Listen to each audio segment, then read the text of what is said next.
On today's episode of the Real Estate Level Up Podcast, you have our very own Ron Mitchell, aka Ahmed. He is my lead acquisitionist on my team. Buying almost all the houses I buy, he buys on my behalf as part of our team. He's grown an awesome portfolio and going to give you insights into his business and my business and our collective business and everything we got going. So if you want a behind the scenes look of what I'm doing and building and some of my team, join us for today's very special roll back the curtain episode of the Real Estate Level Up Podcast.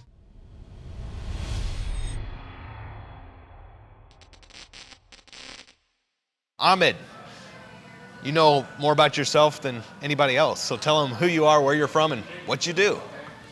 Well, obviously, like you said, my name is Ahmed, and I was originally born and raised in Cairo, Egypt. Came to the States in August 13th, 1997, at 1:32 in the morning. Didn't speak a word of English, and I had a vision to become a police officer, and that's what I am now full-time. About 10 years into that vision of becoming a police officer, I ran into real estate, and I've been loving it ever since. And actually, that's how I met Andrew. That's amazing. So on that line, and that's really a powerful backstory, and I know you really just kind of condensed it and condensed it well. But how did you get started in real estate? What piqued your interest? Where'd you hear about it, and what happened? Oh, good Lord. I originally had my real estate license because I thought being a realtor was a way to make some money. And I found out quickly that wasn't it. And I started going to some REIA meetings, and that's when I met you. And I remember the time that you and I went and had a cup of coffee at Starbucks. And then you started mentioning, or I guess giving me some teaser ideas of some mentorship and some investments and some, buying houses with no money down or not using your own credit. And then you mentioned, the heck of it, for the sake of honesty here, you've mentioned the price tag of the mentorship. And I remember going home that day and I thought to myself, I like that guy, but he is outside his damn mind. So I was like, I'm probably not having coffee with him again. That's awesome. So what happened? Because I'll break the story here. You ended up going home thinking I was nuts, but then something changed because you ended up becoming a student before we even started working together. So what happened between leaving the coffee shop going, this guy's nuts, and entering my world? I went home. I got in the car after Starbucks, and I started giggling, thinking that dude is outside his damn mind. And I was driving on the road thinking, yeah, that dude is really outside his damn mind. And I got home, and I'm really giggling. I was like, what the hell was he thinking? There's no way in hell I'm going to come up with that kind of money. That dude is really outside his damn mind. And if you really think about it for a little bit, it didn't take me about a couple of days, and I'm thinking, I'm outside my damn mind. So roles reversed. 10 years in the police department, my retirement funds was shit. The bank account, from my perspective, I consider it was crap.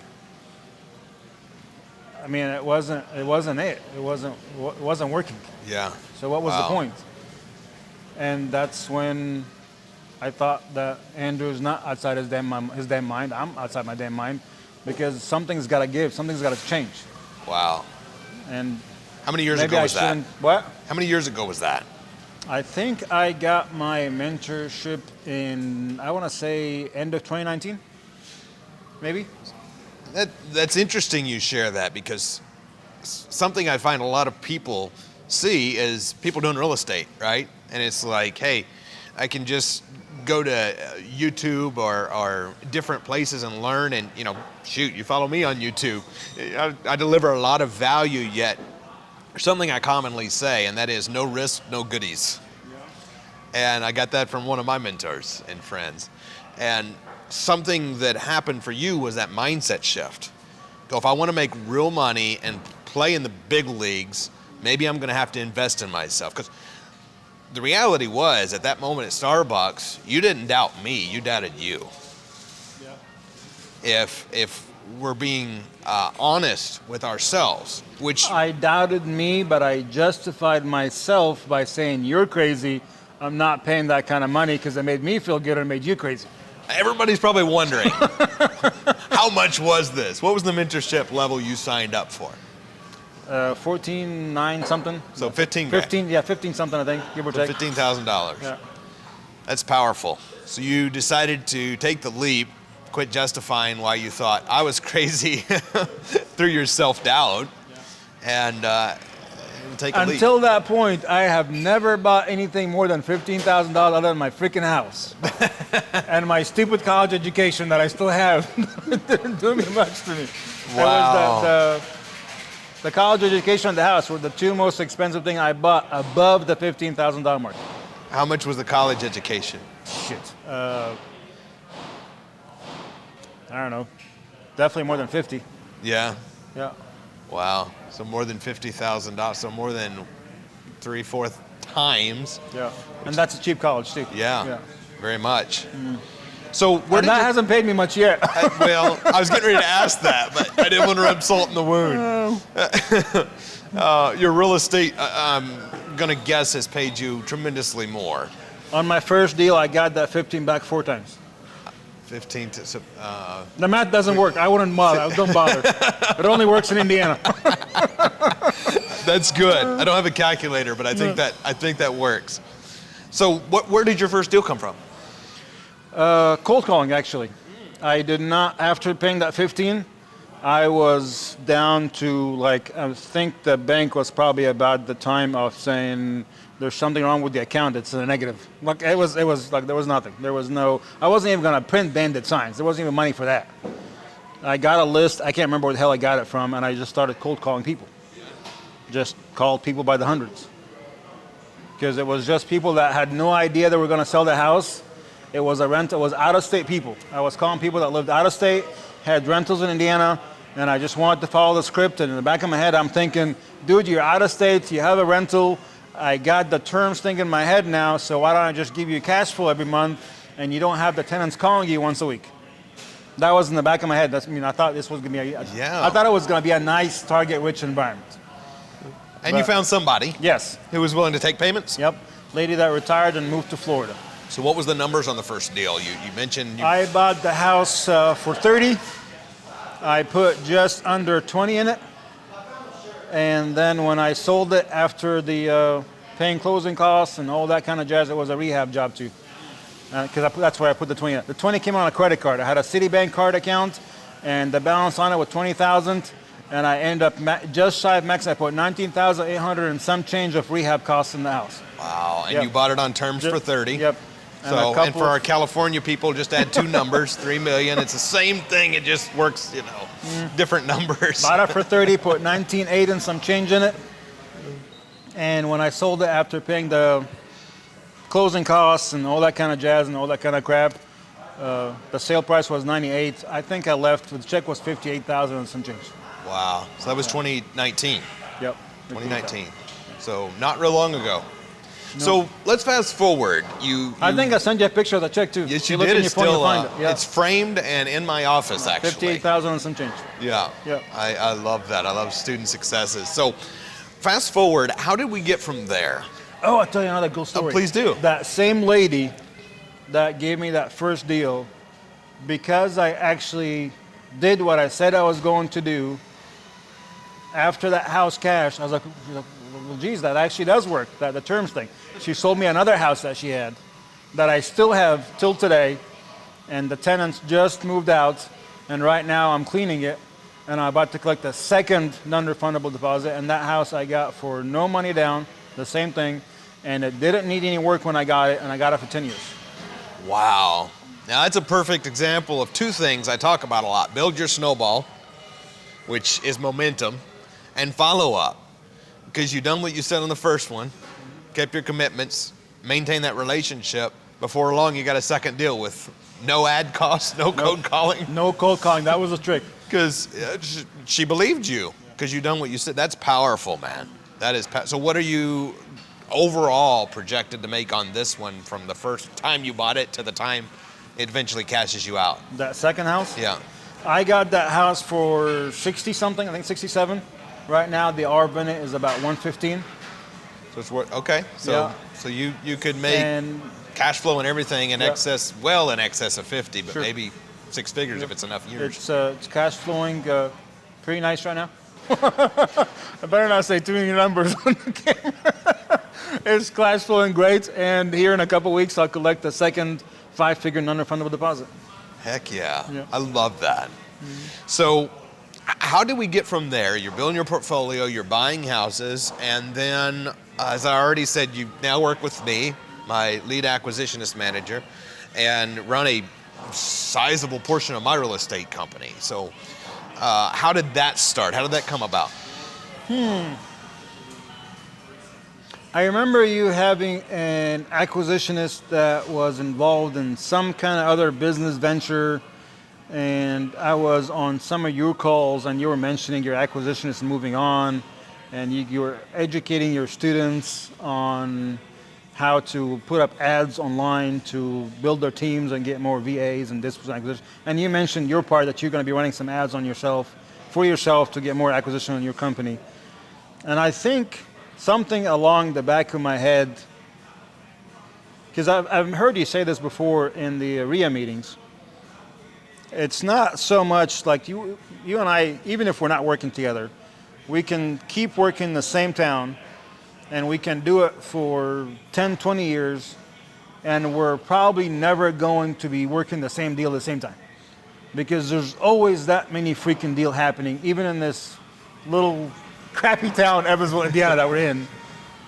So Abundance I started mindset. thinking to myself, so here's this guy that I am connected with, that he got me on this path from the beginning, that took me from the 15 last $1,000 dime penny scrambling that I had going on, that took the bank almost to nothing, and then one deal close to 4 times it.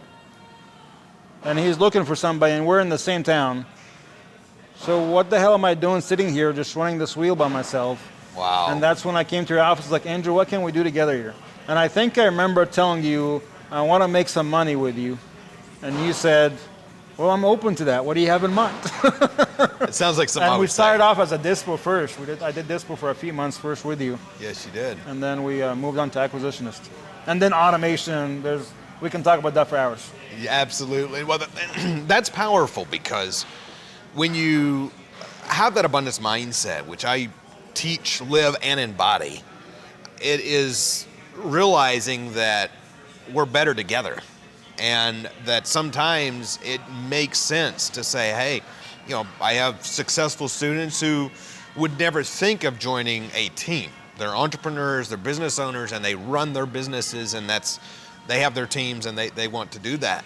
And then I have others who, like yourself and Paul and others in the team, who would thrive in that environment of realizing that, hey, I can build my thing and your thing, and we all win by plugging into this system. And so it has to be a win-win-win. There's nothing more powerful than a team environment if you collectively have the right people and everybody brings a different strength to the table. Absolutely. That's powerful. Now, there's a couple more questions I'm going to ask you on that, but before I do, a question I get a lot of times from a lot of you, a lot of my students, a lot of people at events is, why would your acquisitionist work with you getting a piece of profit or a paycheck, or however you structure it? I have, for you who've been in my classes, I have a few different ways of structuring it, but on a joint venture basis, when they could just do the deals on their own. So that's my question for you. What keeps you working with me, knowing how to do it yourself? Ooh, that's a tricky one. And you can be as transparent on my part well, as you here, want to be. I was not tricky, but I was trying to be a little bit, I was trying to create a filter in my verbiage, and the heck with it, I'm just going to say it. There is a saying that I heard Jim Rohn, I'm pretty sure Jim Rohn said it a long time ago.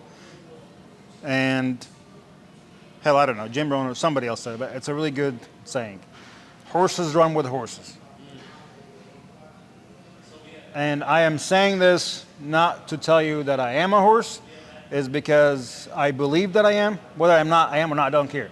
But I believe I am, and you are definitely a horse. And doesn't make sense not to run with you. And when horses run together, they run much, much faster than when they're running alone. And there's a reason why in the Kentucky, there's a reason why in the race horses, they split them out far, and when they come around the corner, they all sync up together. They're feeding off each other. Yeah. If they weren't feeding off each other, come around the corner, they will stay on the track, because the horse is not smart. The horse doesn't have the brains to think that if I cut the corner short, I'm running less. The horse is just running. He doesn't know. He's feeding his strengths off the other horses, and they're all measuring in, collectively getting on together. That's where they're getting their strength from. Horses run with horses. I'm of the belief that sometimes alone we can do 1,000, and together we can do 10,000, and whatever that means. And that's powerful. That's exactly what you're saying. So you join the team. You become a part of my team. We have our agreement and arrangement. You are continuing to build your wealth as well as what we're building together. So how would you describe the culture of the team here and the whole team you work with and what I've created? The first word that comes to mind, and I'm thinking of a sequence of words here. First one comes to mind is family. Then I'm thinking of friendship. And then the last thing that's coming to mind, and I'm trying to come up with a more eloquent word, but it's more like desire. I don't know if it's the desire is that word, but it seems like every one of us is here has a desire to accomplish something. They're not just here for a check. That's powerful. And when you're putting all those three together, it actually makes you want to come to, like when we have a meeting, it's not like, oh crap, I gotta go to this work meeting, or I gotta go to this team meeting. It's like, we have a meeting. Yeah. You know? It's like when I have a meeting at the police department, I was like, son of a bitch, I don't want to go to that damn thing. When we have a subpoena for a trial, like, damn, I don't want to go to this damn thing. But when we have something together, you actually want to go to it. Yeah. And that's different because you want to do something. You're trying to accomplish something, and everybody's here for something. That's amazing. It's very important for all of us, business owners, team growth, everything, that we're living the mission and the purpose. That's something I used to didn't understand. I just thought, hey, share with somebody the opportunity to make a bunch of money and they'll show up and work hard.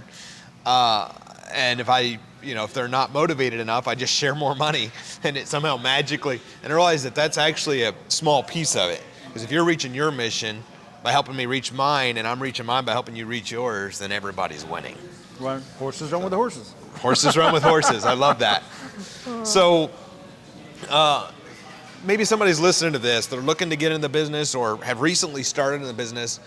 Not everything goes as planned. What would you say to them? How do they decipher?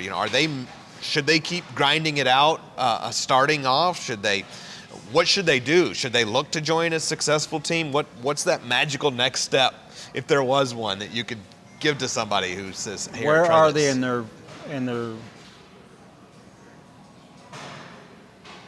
their trip, where are they in their journey? All right, so let's go the first way. A beginner, he just watched a video on YouTube, or maybe they just went to a seminar, watched a couple days. So brand new, going, I want to get my first deal. What would you say to that person? Ooh, that's a good one. See, the internet is great. There is a massive amount of stuff you can learn on the internet. YouTube, TikTok, Facebook, whatever they have right now, whatever's going to come up next. And you can watch videos all day long. Nothing is going to get into this business and quickly pick up the phone and quickly get with a seller and portray that conviction that you have to get the house with no money down, without using your own credit, on the idea that you're going to pay them a few years from now, whether it's 15, 20, or 30. Nothing is going to get you there quick enough other than getting an education. That's Nothing powerful. is going to replace an education in this business. Wow. Well, and that's coming from a guy who never spent more than 15 grand on something before you met me, except, what'd you say, your house and your college education. That's powerful, and it was the same for me. I borrowed the money and got my start back in 2014 doing the same thing. So that's amazing. Let's fast forward that a little bit. So somebody's listening, they've done a deal or two, maybe they've done a few deals, and they're going, man, I just want to get to the next level. What would you say to them? Man, that's the magic word, the next level. There's strength that you can feed off by joining a team, and it's going to be a personality thing, because some people don't mesh in that team. You can go to the next level. If you don't have that personality, then it might not just be for you. And those are rare people, that you're just a total 100% solo person. You don't have no desire to have any social interaction with people, then you might have to go solo. But if you have done 2 or 3 deals and you got that little teaser inside of you and you just want to go to the next level, you want to get there fast, man, a team is the way to go. I love that. Absolutely. That's powerful. What's something I didn't ask you that I should have asked you that you want to share with everybody? If I want to share? Yeah. Something that you asked me that you did not ask me that you should have asked me. Crap, that's a lot of questions. Something I should have asked you but didn't, that you'd like to share. That I would like to share. Yeah. That's still a lot of questions. Let me see. I'll tell you, it's not so much a question, but it's a point to share. And I learned that more because when I was building my portfolio by myself, it's 2 things that I'm going to share. When I was building my portfolio by myself, my thoughts in my head that I'm buying this house from people on terms, I'm buying it with no money down, on the idea that sometimes in the future I'm going to cash them out in full, whether that's 5, 10 years, 15, 30, whatever. My thoughts were that, 3 deals a year might be good. 2 or 3 deals, if I get 3 deals out in a year, I'm doing pretty darn good. I've made enough calls that out of those hundreds, I got 3 people to give me all those things I'm looking for. So the first thing to consider is that is an absolute false mindset, because we not too long ago did 3 deals in a day together. Yes, we did. So that has nothing to do with it. So I would definitely share with you that get it out of you, because I had this in my head for a couple of years before I joined Angie. Get it out of your head that people won't give you terms, because they will, and a lot of them will. A lot of them are going to give you terms. And the second thing that is absolute 100% vital in this business, that you are not going to get where you want to get to without, is consistency. Consistency is the only action that matters in this business. If you make a call today or 15 and wait a couple weeks to make another call, then you might be on that track to maybe get 1 deal a year. But if you make 5, 6 calls a day, then you can close those 3 deals a day. Consistency is the only thing that matters. Everything else will come by itself. You'll get better on the phone. Your scripts are right there with you in the manuals. You'll just memorize them and say them in your sleep. All that stuff will get better. But nothing gets better without consistency. Absolutely. That's powerful. That is a good takeaway. Consistency is key for your growth, frankly, in anything, whether that's your health, your fitness, your mindset, your cash flow, your business, your travel, your fun, your whatever it is. Consistency, working toward that and keeping that always in front of you is absolutely key. That's good stuff. Well, thank you so much, man. It's been awesome getting to hang out and do this together today. Good times. And I know I kind of pulled a surprise on you. No, it's good but times. You're always Can ready. we have episode 2? Appreciate I like this. Yes, we'll probably do another episode soon. That will be fun, and we'll both put on a different crazy shirt. So I wore this. I was inspired by you. I love you too, I don't brother. usually dress like this. That was your. That was Andrew inspiration. Doing a good job of it. Make it look awesome. So good stuff. All right. Well, thank you so much. Thanks for being with us, guys, and we'll see you on the next episode of the Real Estate Level Up podcast. Bye for now.